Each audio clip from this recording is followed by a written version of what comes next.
Welcome to Melody's Kitchen. Today, magluluto tayo ng easy and nutritious na vegetable recipe, ang stir-fry vegetable. Para sa ating mga ingredients, meron tayong dried black fungus at dried mushroom.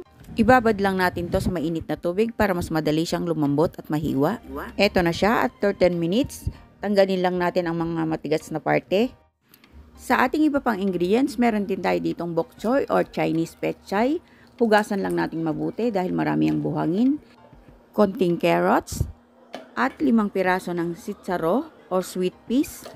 Hugasan muna lahat ang gulay bago natin hiwain. Kagaya niyan, in-slice ko ang mushroom, ang ating bok choy, pinaghiwalay ko ang dahon at ang stalk, ang ating carrots, ang ating sweet peas. So, ready na para sa ating pagluluto. Pero bago tayo magluto, i-prepare muna natin ang ating pampalasa. Meron tayo ditong 1 teaspoon na oyster sauce, pinch of sugar, pambalansang lasa, konting paminta, 1 tablespoon ng tubig, at pinch ng cornstarch. Haluin lang natin itong mabuti. Ayan, ready na ang ating sauce. Lalagyan din natin to ng 1 tablespoon ng sesame oil pang aroma. Handa na ang lahat, kaya magluto na tayo. Meron tayo ditong isang kawali, lagyan lang ng konting mantika. At saka natin unang igisa ang ating dried mushroom and black fungus. Stir fry lang natin yan hanggang umabot ng 1 minuto.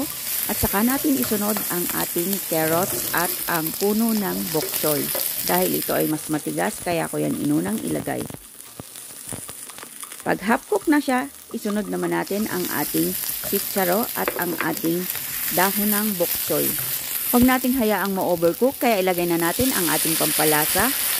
Halu-haluin lang natin ng mga ilang segundo at saka natin patayin ang apoy bago natin ilagay ang ating pang-aroma na sesame oil. So that's it. Meron na tayong healthy and nutritious and very simple na stir-fry vegetable. Ready to serve! Looks yummy, diba?